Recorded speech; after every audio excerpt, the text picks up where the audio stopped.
Roswell 70th anniversary on Truth Be Told. Captain Ron and Tony Sweet here, and it just gets better every 5 minutes. I can't believe it. I mean, this is one of our favorite guests. I'm very excited to have him here because, true story, I just want to talk about me for 2 seconds, is 10 years ago I came here to the Roswell Museum. It was probably the 60th anniversary or around then, and I just happened to be here, and there was only one guy standing in the lobby, and it was Don Schmitt. And I met him, and I got his book, and he signed it for me. Was I ushering that night? You gave me a seat. Yeah. Oh, yes. Took my car, and then I saw him like 8 years later at Contact in the Desert. Now all of a sudden I'm involved in this, and now here he is on my show, and I couldn't be more honored. And this guy wrote the definitive book with Thomas, of course, who we just had on, of Roswell, and they've got more research on this than anybody. So thank you. We're really glad to have you here, Don. If you want to just tell us a little bit about the event or what you got going now, we'd love to hear anything you have to say. Well, I always emphasize the point that I was a skeptic. And it was one of the things, for having worked with Dr. Hynek, as my scientific director, and then I became his director of special investigations, and I sat on his board of directors for 10 years. And he always appreciated the fact that I often would explain a case that he was excited about, that we would still dig, even a little bit further into the minutia of an incident and still come up with a plausible explanation. And for having then set our sights on Roswell and thinking the exact same thing, that all we needed to do was either confirm, corroborate the original balloon explanation or find something just as conventional, just as prosaic. And you start to interview the first 10 witnesses who actually handled the wreckage. And that's the one, common element in all of these alternative explanations. Whether, the German Horton brother flying wing, that type of thing, or we were experimenting as far as with Japanese POWs, or anything else of a conventional fringe nature, that they never take into account what the witnesses actually describe. It's like they never mention the exotic nature of the wreckage. They have this preconceived theory and they set out to prove it. And I'm sorry, that's not the scientific methodology. And in our case, for having started out as skeptics, we felt we would just allow the evidence to lead us wherever. And here we are, 11 books later, 5 of them bestsellers. We did the Golden Globe nominated Best Picture Roswell. We've done 6 archaeological digs at the debris field site. But I personally believe, most importantly, we've interviewed over 600 people directly or indirectly involved. That's insane. They dug up these guys, 600 of them. Yes, they didn't come to us. Right. In fact, it's typically a red flag if somebody, oh, you forgot about me. These have, in most cases, been very reluctant, actually uncomfortable, afraid to talk about this in public. And after gaining their confidence and showing them that there's power in numbers for all the previous witnesses who have come forward, realizing that there's still a very sensitive nature about this. And then tying that in with the fact that now 70 years later, the government, being up to their 4th official explanation. I always suggest husbands should try that coming home too late some night. But the government gets away with it, but the point is the government doesn't get away with it. It's just that they pretty much anticipated us even before we were born, that they felt to ensure that nobody would ever even think of looking into this, let's essentially mold and shape it into such a situation that it becomes such a taboo topic that nobody will touch it. Well, that it'll be a career. They did that. Yes, and it did yes, work, and it yes, took years. absolutely. And then Stanton Friedman and yourself dug it out. Because this in 1975, if you said Roswell to somebody, they would, where is that? Right. Exactly. Yeah, never heard of it. What are you talking about? Oh, that was a balloon. If they'd ever looked back into it. Yeah. They got away with it almost. Brigadier General Roger Ramey, one of the arbiters of the actual weather balloon switcheroo, had the press conference at his office at Carswell Army Airfield in Fort Worth, Texas, going up the chain of command from Roswell. He was on an El Paso radio station doing an interview just a few days thereafter. And the host of the show said, but General, isn't it true that there have been flying saucer. They didn't call them UFOs back then. So isn't it true there have been flying saucer sightings in every state throughout the country? And the general, well, yes, that's true, except for Kansas, which is a dry state.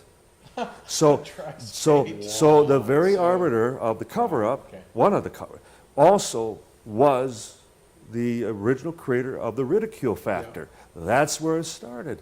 He started it. And he started it. But it was planned that way. And it's become a career breaker as far as within the press. It is something that you handle with kid gloves because, I mean, I've had production people with Peter Jennings, in fact, the last project that he was involved with, and with CBS 48 Hours with Dan Rather and Larry King. I mean, you know, that this is a big story. Right.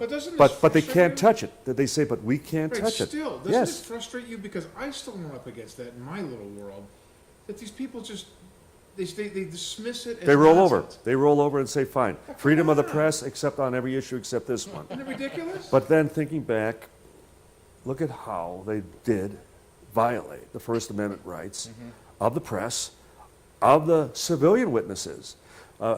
First of all, the military has absolutely no authority over we civilians unless martial law is declared. Right. And yet, they took, we just don't know it. well, they took complete charge of the situation, even strong-arming the sheriff. I mean, where they physically retrieved some of the wreckage that the rancher, Mac Razzo, originally brought into town. And a box of the wreckage, the sheriff hid out in his office, in a closet. And we had his two daughters, both Phyllis and Elizabeth, describe where their living quarters were just upstairs, and the stairway they could look right down into the lobby of their father's office.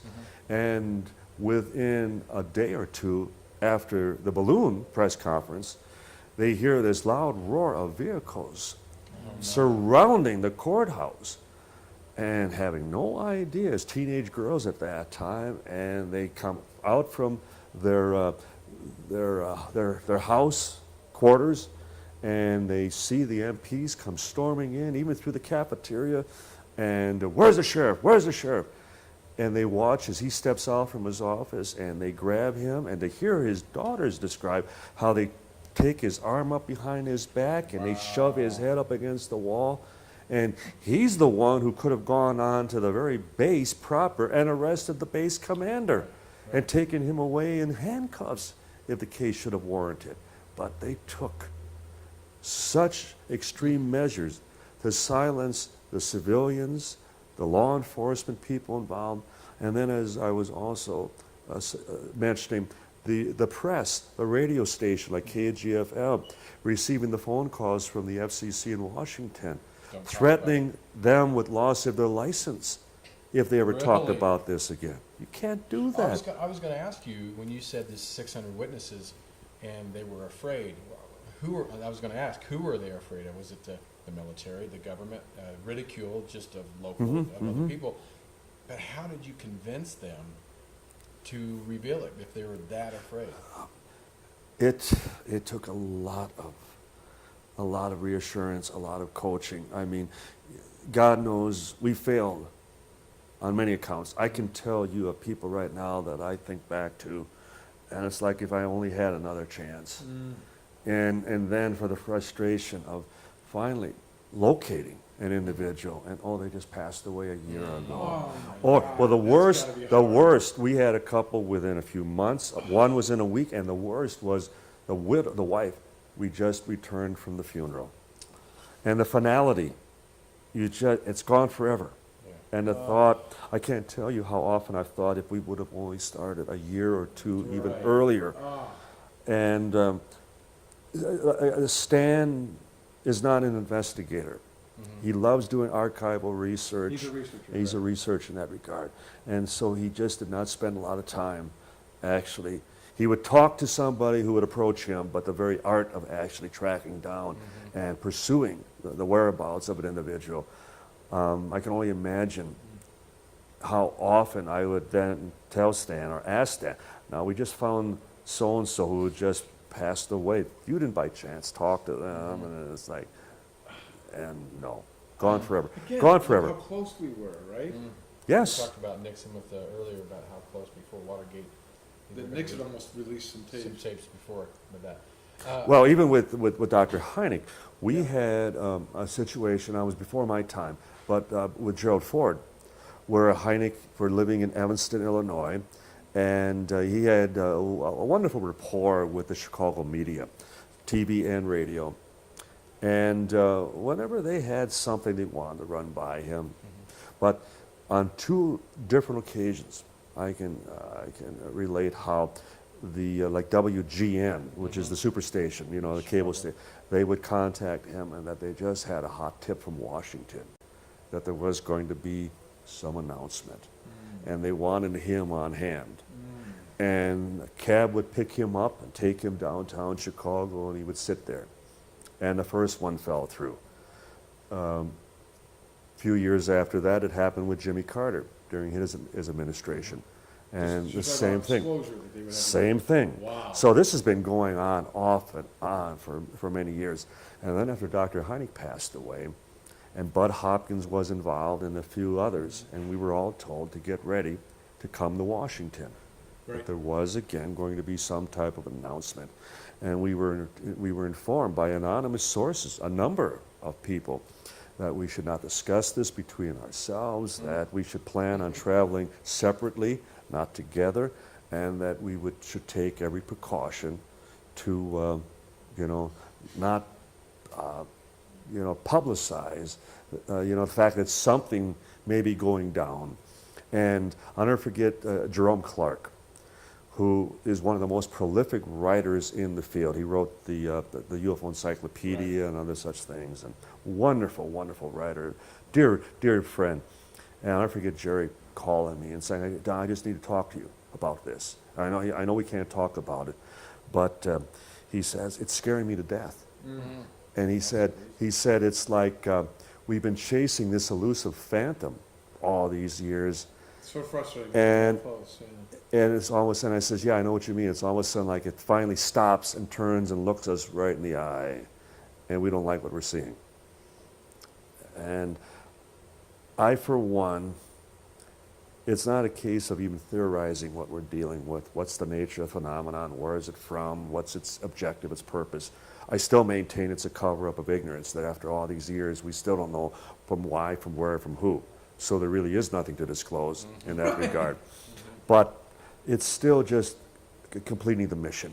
Right. Every time every time I come down to Roswell, it's a little more lonely because just about everybody's gone now.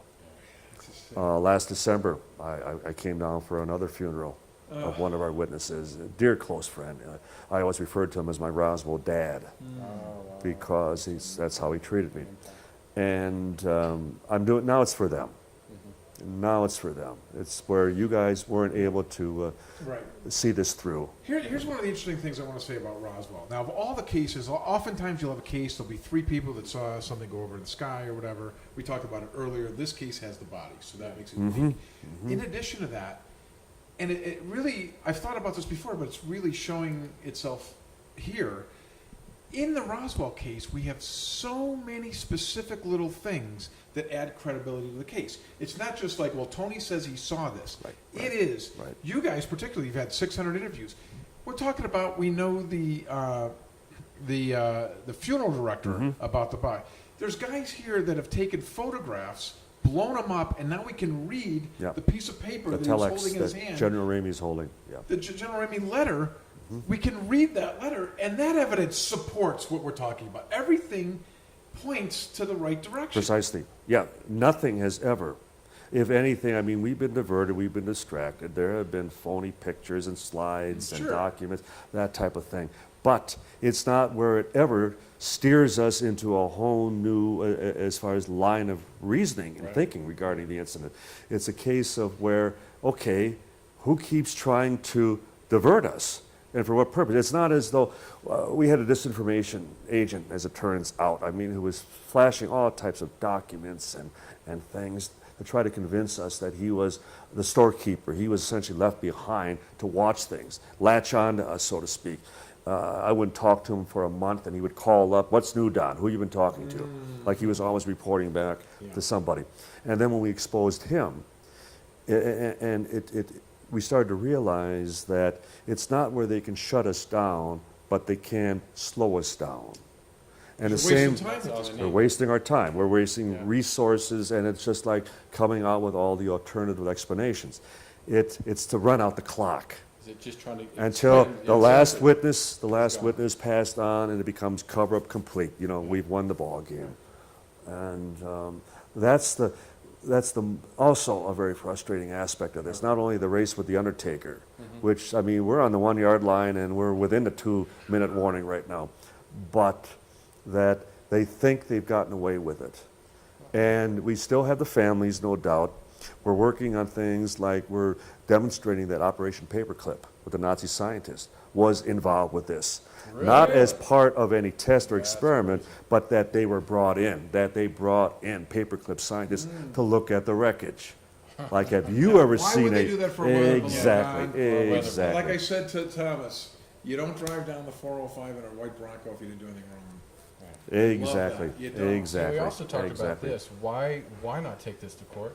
Why not take this to court and bring this in front of a judge and jury and force the military to bring evidence of their evidence that they took in the first place? Well, I think that there's still therein lies one of the major dilemmas with officialdom, in that the culpability of the government, the idea that for all the families that were threatened, and worse, that, you know, if we can, you know, even speculate on that there could be one hell of a class action suit Of course.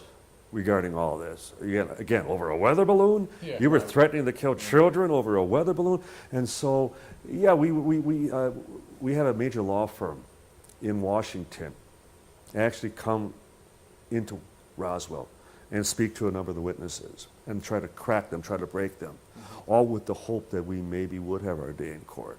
And that's when we were starting to work with the late Congressman Stephen Schiff. And then as he was pushing for congressional hearings, and he's getting stonewalled by the White House and by the Pentagon and all the branches of the military. So we were gearing up for that. And we had many of the witnesses where we were consulting with them. If we could arrange for you to talk to the president, would you be willing to do it? And one by one, they were all getting on board, because they realized that maybe for the first time, not only would they get their answers, but they would be protected.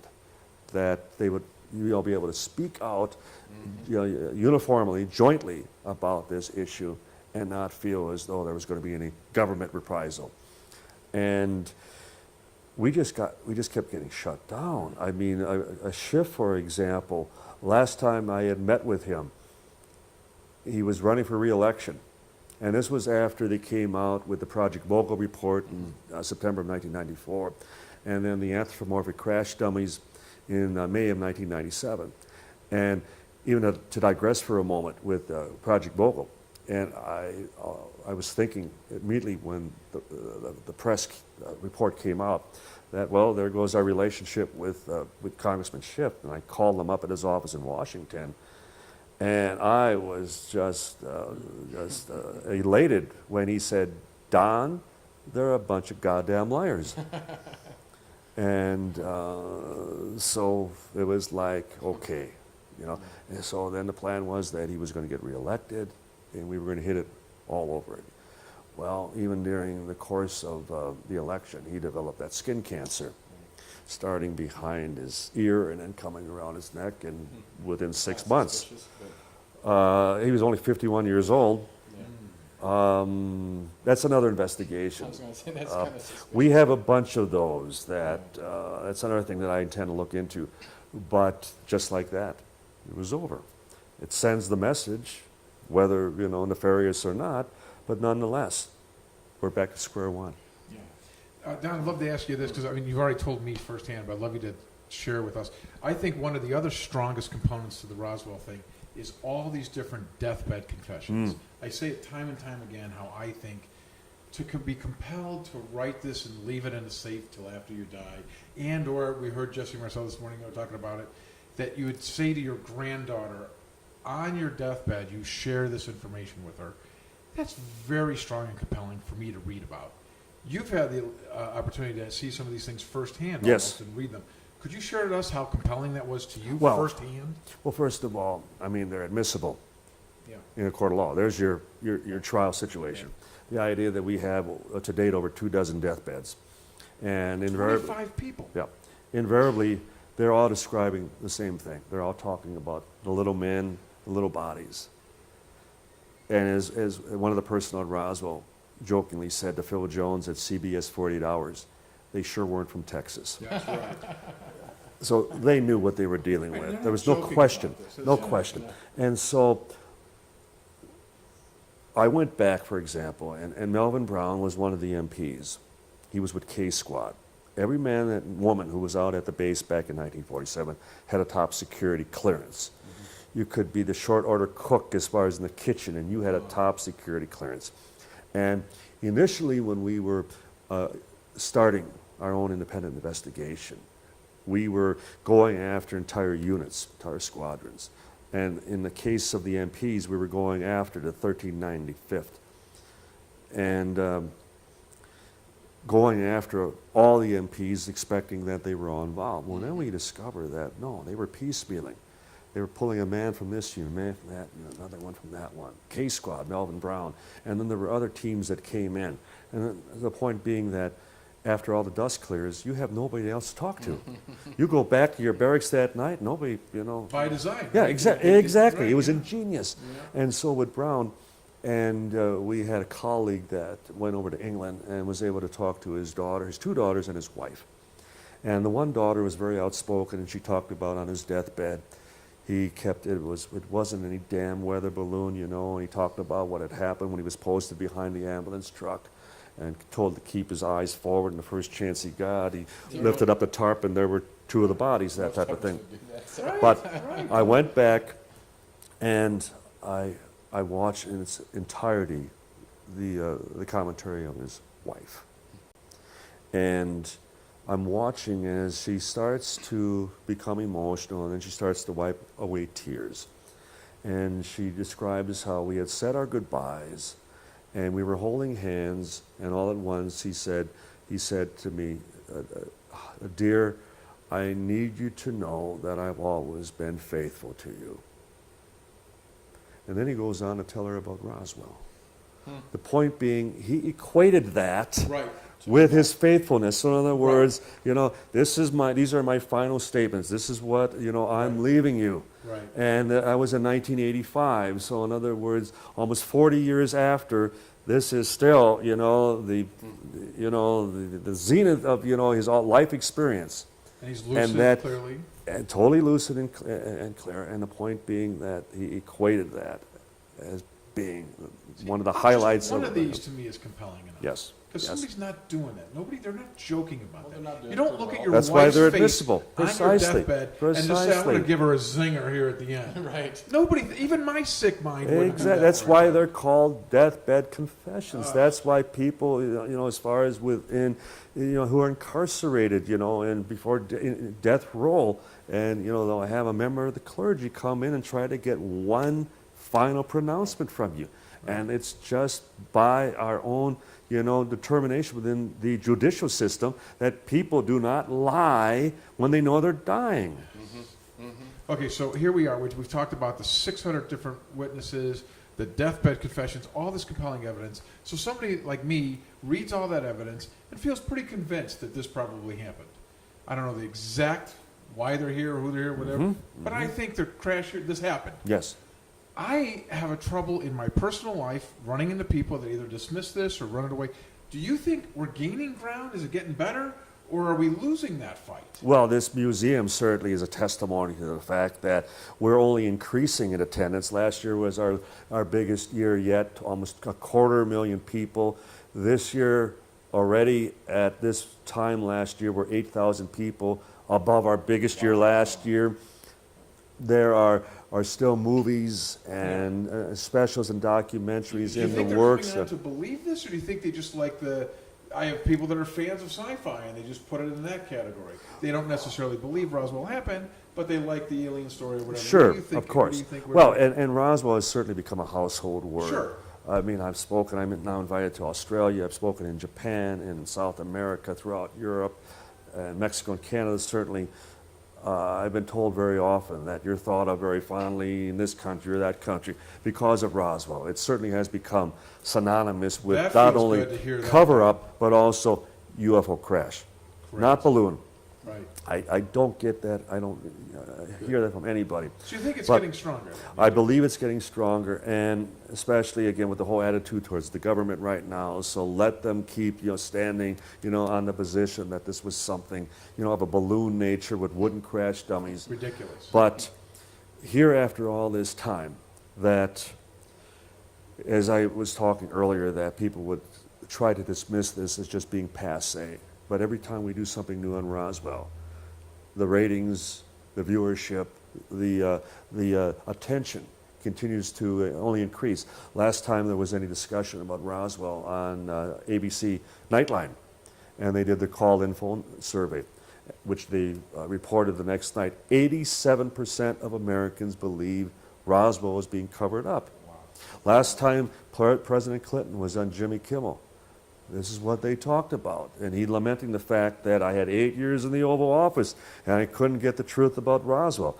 And we could throw President Carter into the picture, and the late Senator Barry Goldwater, and the late Congressman Stephen Schiff we were Don't talking you about. love when that comes up like on Kimmel and stuff? It's great. He's constantly bringing up. So, love it. and the point being there, I can't imagine for a second that Kimmel is blindsiding, these presidents. Oh, sure. That They it's know. all Oh, no, they know he's pre-approved. gonna ask They that. know I exactly, guarantee and you. they're not nixing it. They're not saying nope, anything but that. And they're all comment, and not a one. As George W. Bush was just on, Yep. it's like I can't talk Well, about that it. one he wouldn't talk about. That seems Yeah. kind of cryptic too. Yeah, I can't talk about it. Well, there's nothing to it. They don't exist, but I can't talk about it. I mean, Well, if there's nothing to talk about, what do you? Dick Cheney, when he was still VP, he was asked, "Have you been briefed on the subject lately?" And he said, "Well, if I was, I couldn't talk about it." I ran into General Wesley Clark at an airport, in Dallas Airport a few years ago, and I approached him. And as soon as I mentioned my name, he immediately said, "I'm not answering any questions on Roswell."